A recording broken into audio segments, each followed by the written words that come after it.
All right, thank you so much. I feel very, very honored, very humbled to be here with you. Very grateful to have been invited to share my story, which I hope you will find interesting, that it might resonate with some of the things you're doing. It's actually not war, but it's inspired by the very same principles and philosophy, hence my presence.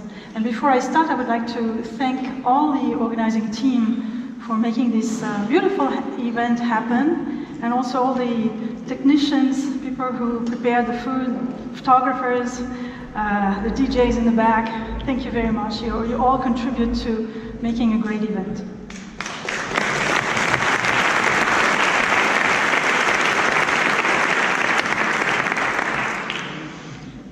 All right, so here's the night picture. That is when I got honored by the government of my country a year ago for my work. Of course, a very emotional moment, very intense, except for my 8-year-old. She thought it was very boring. But for me, yeah, of course, I was really happy. I was living in Boston at that time, Boston, USA. I had been there 4 years. I was there for the last position I had at Sanofi, probably a company you know well. Sanofi is smaller than Bosch and Daimler, but it's still quite a big pharmaceutical company, about 100,000 people worldwide. And I was working in the vaccine division of Sanofi, called Sanofi Pasteur. Okay, so this 15,000 people worldwide, with big factories in Canada, USA, France, India, and smaller factories elsewhere. So factories of 2,000 people-ish at the time. And I have been, so I said I have been working 17 years at Sanofi. Prior to that, 10 years in other companies. And I just left.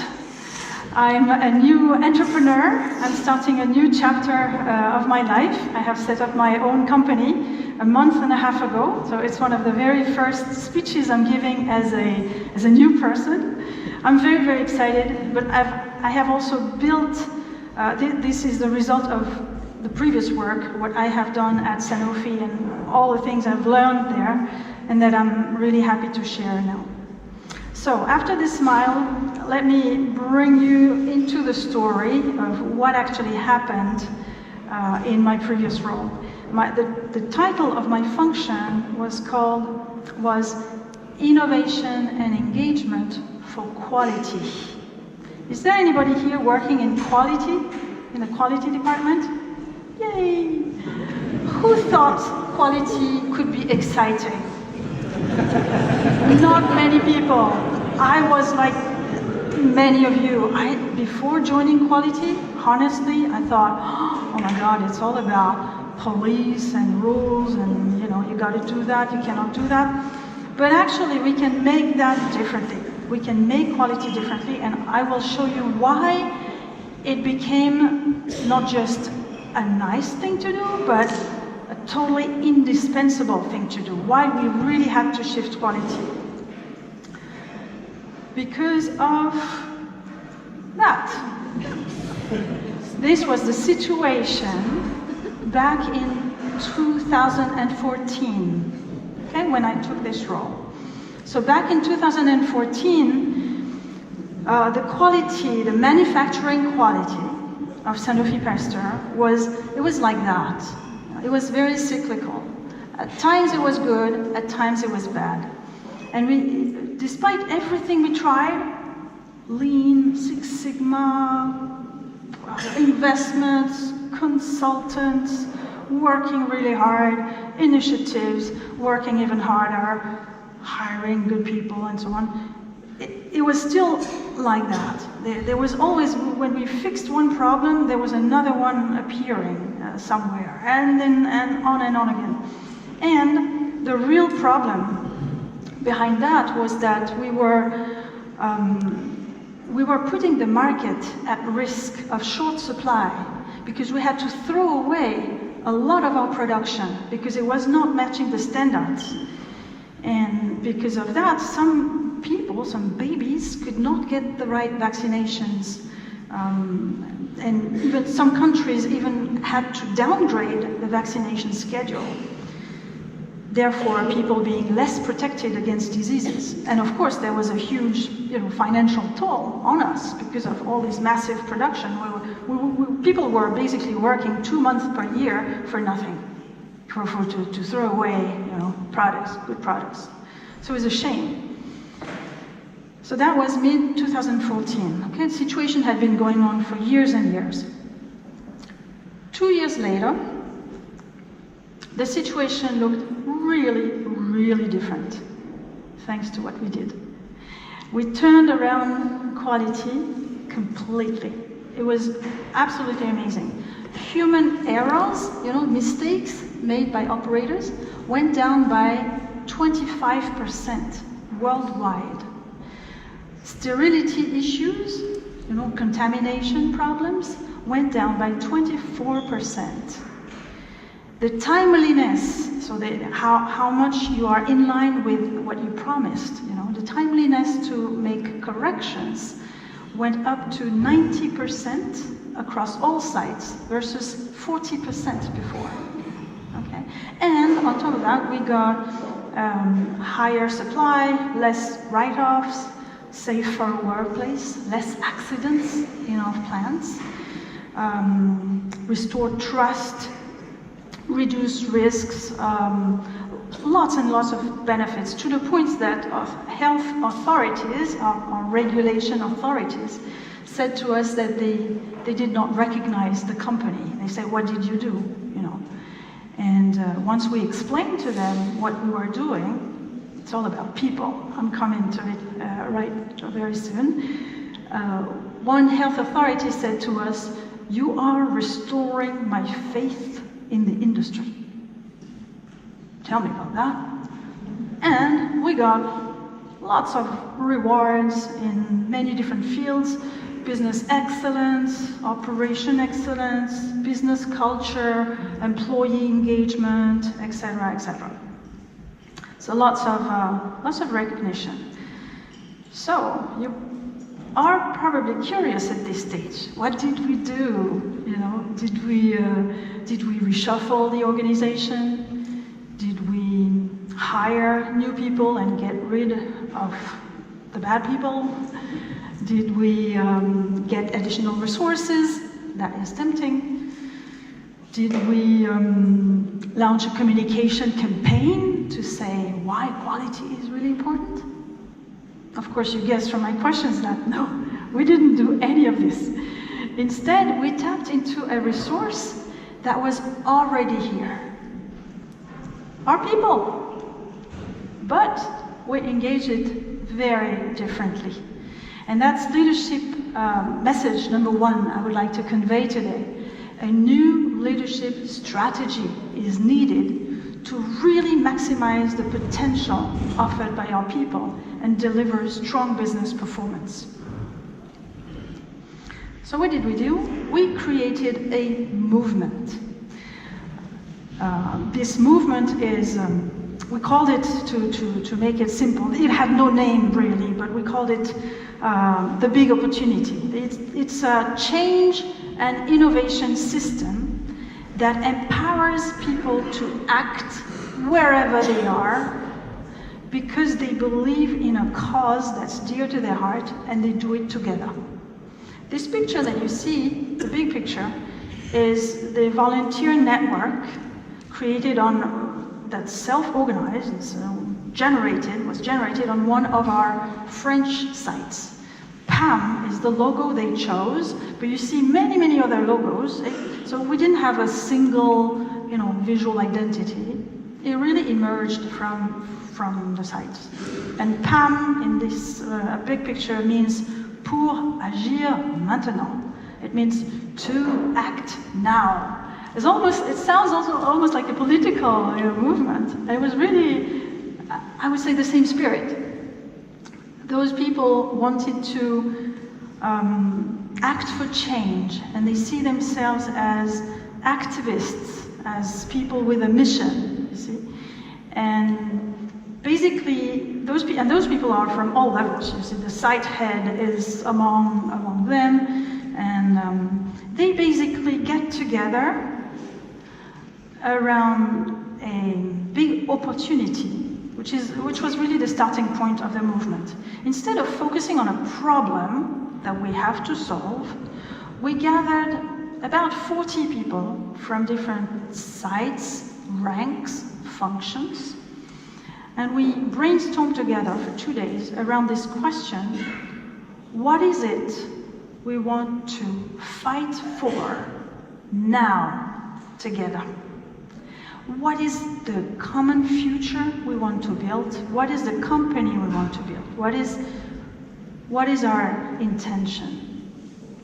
And from that gathering, a little text was written by us, by the 40 of us, again gathering very different people, very different viewpoints.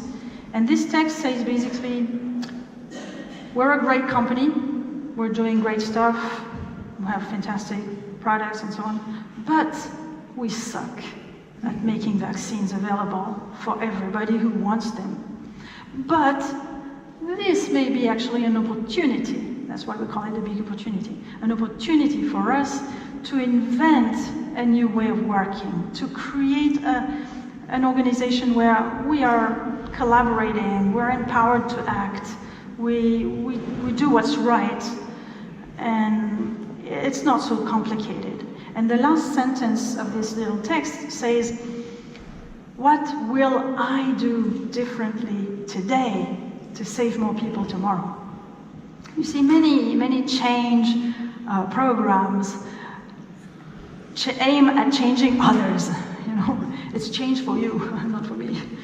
But here we realize that change starts with oneself, and it doesn't start tomorrow, it starts today. So what will I do differently today to save more people tomorrow? And from there, a movement grew, activists connected with one another, and we refrained very actively from launching a communication campaign. We said, no, we don't want a communication campaign. We're going to go through peer-to-peer only, because we don't want to feel, look, smell like another corporate initiative. This is different. It's not an initiative, it's a movement for change.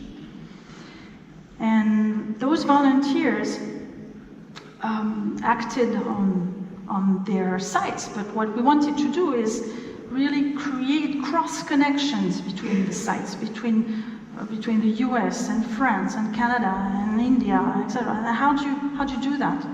We created a global governance of volunteers. People were invited to apply, if they were interested, to a group of 25 volunteers who was working with me for 1 year in order to sort of drive the movement at a global scale. And they were selected upon anonymous applications. And we said to them, please apply only if you think that you can dedicate 4 to 6 hours of your time per week on top of your work without any additional compensation. You would think that few people apply in those conditions. Well, not so sure. For 25 seats, in the first year we had 75 applicants, second year 110, third year 200. There is a pool of generosity that is available if you know how to engage people, right? If you try to do something sincerely, authentically, for the greater good, and invite people to step in. In this work, we have been very much inspired by Edwards Deming. So the quality professionals probably know this gentleman who was an American who has helped the Japanese industry recover after Second World War, and he has really thought about quality improvement, and really it's about performance, collective performance. It's not necessarily about quality really per se, but for the performance of a collective result. and he has like so many wise thoughts. I would really encourage you to read from him, Deming. And one of those is that he believes it's all a system, and everyone should be in a position to contribute to the system, not just to be, locked in his or her box, as John said earlier, but really to contribute actively to the system. He said, for example, regarding performance evaluation systems, he said, ditch systems that compare people instead of supporting everyone.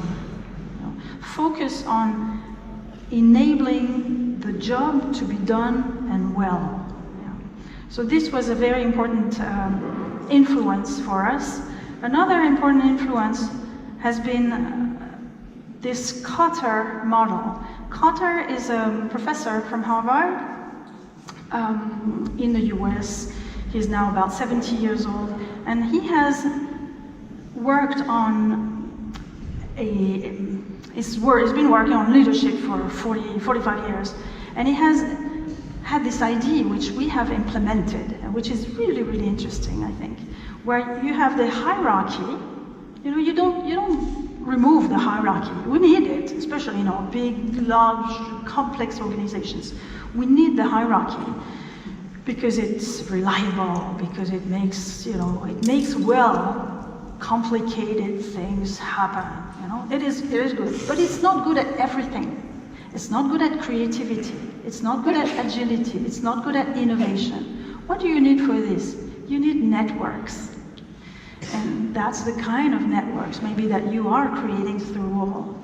So you need networks, but you need to have the two closely gathered together, connected. And this network of volunteers is precisely what we have created. It's people getting together around topics they're interested in, sometimes short, small stuff, sometimes big stuff, and they are supported by the hierarchy. Sometimes the hierarchy is part of volunteer networks. Volunteering is not just for people like here, it's for everyone. And to make this work together, we've relied on a few principles. First one is to speak the head and the heart. We need more than facts and data to move. We're human beings, we're not just brains.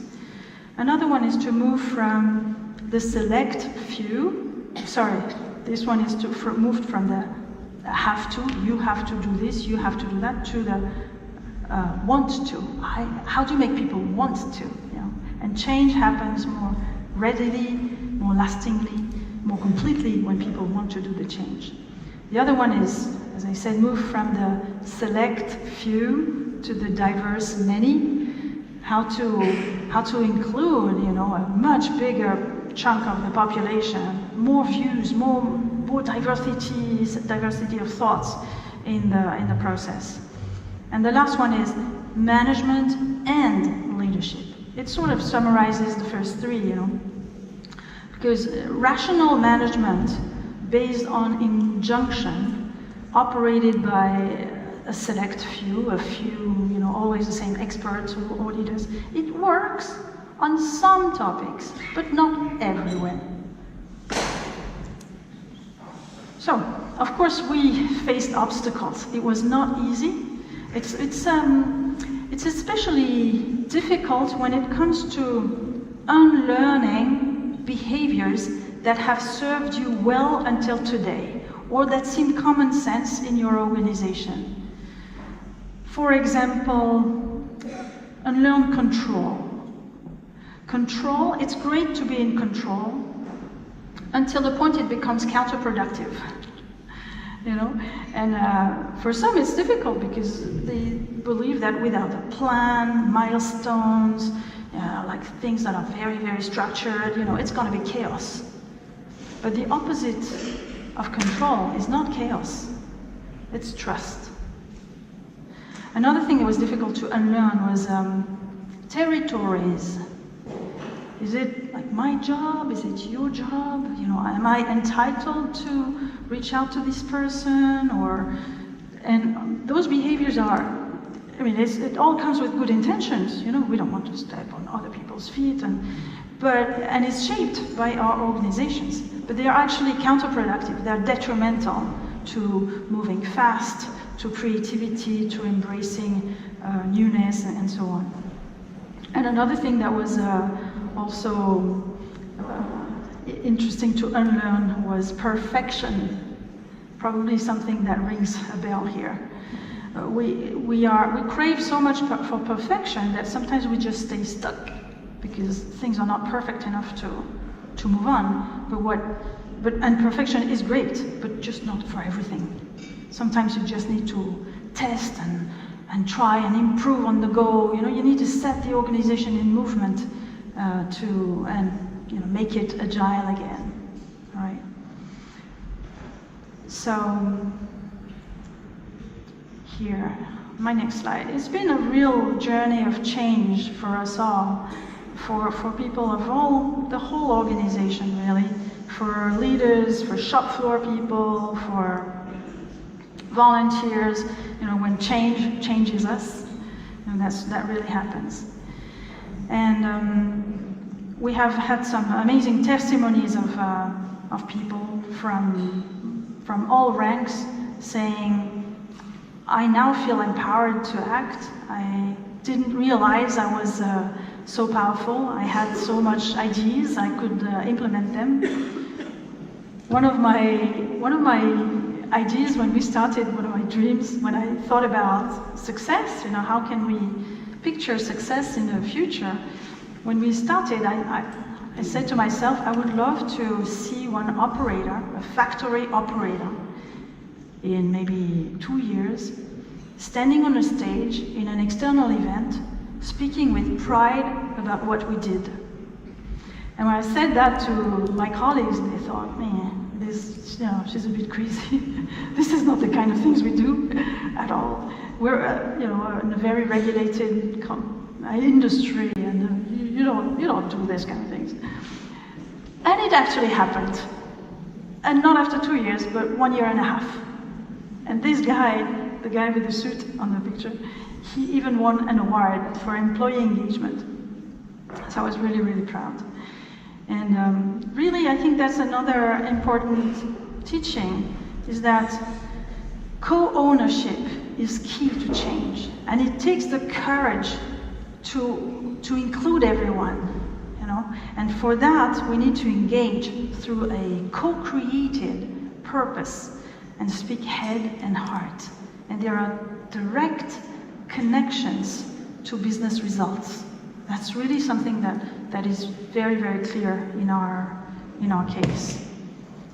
And some people even told me, I once got this comment, of course we use the social network heavily to connect people across sites and geographies and language.